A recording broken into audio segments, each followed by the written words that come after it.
नमस्ते विद्यार्थियों। DG school में आपका स्वागत है। विद्यार्थियों, 8वीं कक्षा के सामाजिक विज्ञान विषय के अंतर्गत हमने इतिहास के छठे चैप्टर, जिसका नाम है 1857 की क्रांति, इसका हमने अध्ययन किया। कुछ सब्जेक्टिव सवाल भी हमने बनाए और अब इसी चैप्टर के कुछ ऑब्जेक्टिव सवाल्स भी हम देखते हैं। तो इन सवालों के जवाब आपको देने हैं। तो विद्यार्थियों, चलिए हम देखते हैं कि हमारे सामने कौन कौन से ऑब्जेक्टिव सवाल हैं। बच्चों, 8वीं बोर्ड की जो परीक्षा होगी उसमें ऑब्जेक्टिव सवाल ही पूछे जाएंगे। तो ऑब्जेक्टिव सवाल पर विशेषकर फोकस कीजिए और कुछ ऑब्जेक्टिव सवाल जो इनसाइड सवाल के रूप में हो सकते हैं उनको भी आप ध्यान से देखिए। तो स्टूडेंट्स देखिए, पहला सवाल है 1857 की क्रांति के समय भारत में ईस्ट इंडिया कंपनी का गवर्नर जनरल कौन था? 4 ऑप्शन है: Lord Dalhousie, Lord Canning, Lord William Bentinck या कि लॉर्ड कॉर्नवालिस। तो आपके सामने पहला सवाल है।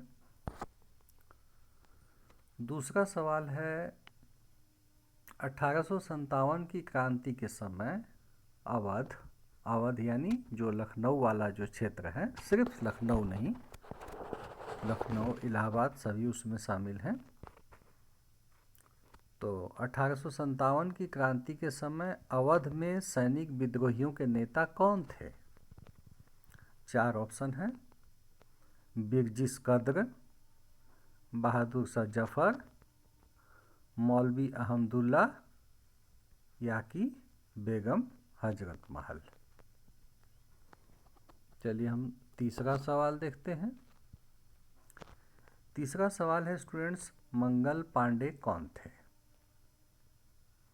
क्या वे बंगाल नेटिव इन्फेंट्री 34वीं रेजिमेंट के सिपाही थे, या कि जगदीशपुर आरा के जमींदार थे, या कि एक समाज सुधारक थे, या कि मेरठ छावनी के विद्रोही सिपाही थे?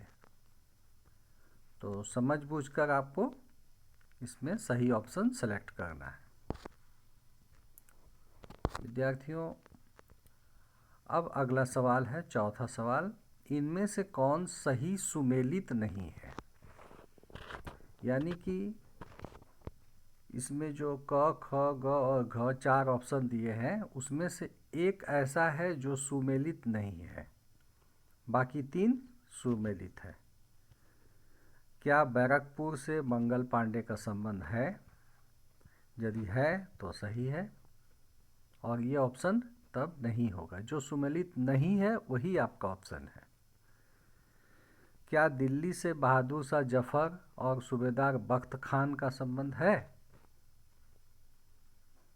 उसी तरह से क्या लखनऊ से बेगम हजरत महल और बिरजिस कद्र का संबंध है,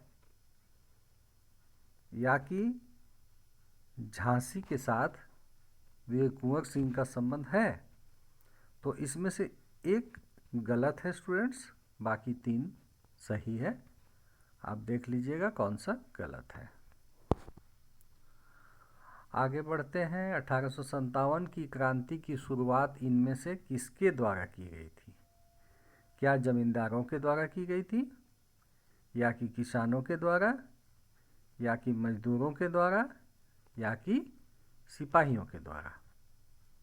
देखिए, बाद में तो सभी शामिल हुए थे, लेकिन यहाँ शुरुआत की बात है कि शुरुआत में किसके द्वारा शुरू की गई थी। विद्यार्थियों, अब अगला सवाल है 1857 की क्रांति की शुरुआत कहाँ से हुई थी? मद्रास से, मेरठ से, पलासी से या मैसूर से? अगला सवाल है विद्यार्थियों, 1857 की क्रांति की शुरुआत की तिथि क्या है? क्या वो तिथि 4 अक्टूबर 1857 है, या कि 10 मई 1857 है, या 26 जून 1857 है, या कि इनमें से कोई नहीं है। अगला ऑप्शन है विद्यार्थियों, 1857 की क्रांति के समय विद्रोही सैनिकों ने इनमें से किसको अपना नेता माना था। जो विद्रोही सैनिक थे, जो मेरठ से दिल्ली गए थे, तो दिल्ली जाने के बाद उन लोगों ने किसको अपना नेतृत्व सौंप दिया था, किसको अपना नेता माना था। पहला ऑप्शन है दिल्ली के मुगल शासक बहादुर शाह जफर को, दूसरा अवध के नवाब बिरजिस कदर को, कानपुर के नाना साहेब को, या झांसी की रानी लक्ष्मीबाई को। विद्यार्थियों अगला सवाल है, विद्रोह के अंत में इनमें से कौन सी घटना नहीं हुई। विद्रोह के अंत में इनमें से कौन सी घटना नहीं हुई, ध्यान दीजिएगा, इसमें भी नहीं वाला बात है। या कि गवर्नर जनरल लॉर्ड कैनिंग, जो ईस्ट इंडिया कंपनी के गवर्नर जनरल थे लॉर्ड कैनिंग, लड़ते लड़ते मारे गए।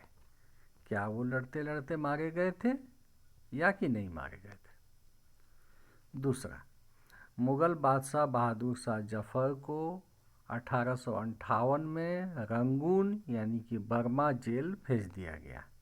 क्या ये बात सही है या कि गलत है। तीसरा ऑप्शन है रानी लक्ष्मीबाई लड़ते लड़ते शहीद हो गई। तो लड़ते लड़ते शहीद हुई थी या नहीं हुई थी। चौथा है नाना साहेब और बेगम हजरत महल नेपाल भाग गए थे। ये कब हुआ था, ये विद्रोह के अंत में। तो इसमें से एक घटना गलत है, बाकी 3 घटना सही है। आपको देखना है कि कौन सी घटना गलत है, वही आपका आंसर होगा।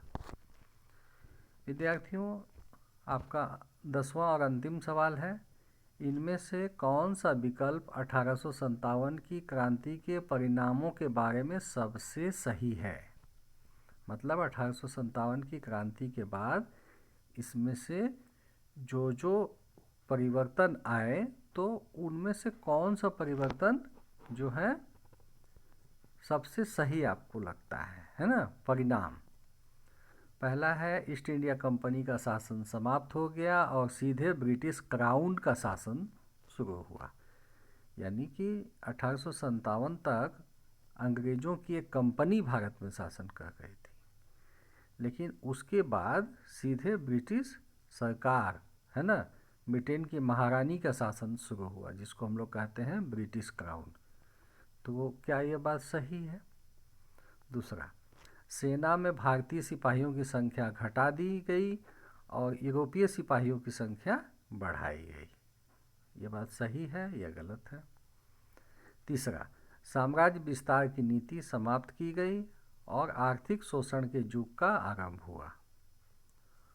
और अंतिम ऑप्शन है उपर्युक्त सभी विकल्प सही हैं। तो बच्चों आप लोगों ने देखा, ये था question number 10, question number 9, question number 8, question number 7, question number 6, question number 5, question number 4, question number 3, question number 2 और क्वेश्चन नंबर 1। विद्यार्थियों आप सोच रहे होंगे कि क्या सर इसका उत्तर भी बताएंगे। बच्चों उत्तर सांकेतिक रूप में उपलब्ध है, आप ध्यान से देखिएगा। प्रत्येक पृष्ठ में एक पेड़ बना हुआ है, एक वृक्ष यानी कि एक ट्री बना हुआ है, और उसमें कुछ फल लगे हुए हैं। यदि एक फल लगा है तो ऑप्शन नंबर क सही होगा। यदि 2 फल लगे हैं तो ख सही होगा। अब जैसे इसमें देखिए, अब इस पेज में कितने फल लगे हुए हैं, इस पेड़ में देखिए तो 2 फल लगे हैं, तो इसका उत्तर होगा लॉर्ड कैनिंग। इस पेड़ में कितने फल लगे हैं, 4 ना, तो इसका उत्तर होगा बेगम हजरत महल। इसी तरह से मंगल पांडे कौन थे? इस पेड़ में कितने फल लगे हैं देख लीजिए, इसका उत्तर हो जाएगा को। उसी तरह से इस पेड़ में कितने फल हैं बच्चों? देख लीजिए, 4 है ना, तो उत्तर क्या होगा आप समझ लीजिए।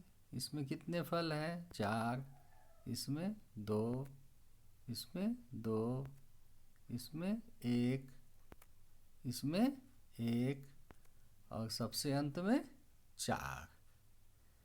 तो ठीक है बच्चों, आप समझ गए होंगे। तो बहुत सारे इनसाइड सवाल भी हो सकते हैं, तो पाठ को आप ध्यान से पढ़िए, समझिए, आवश्यक बातें नोट कीजिए। और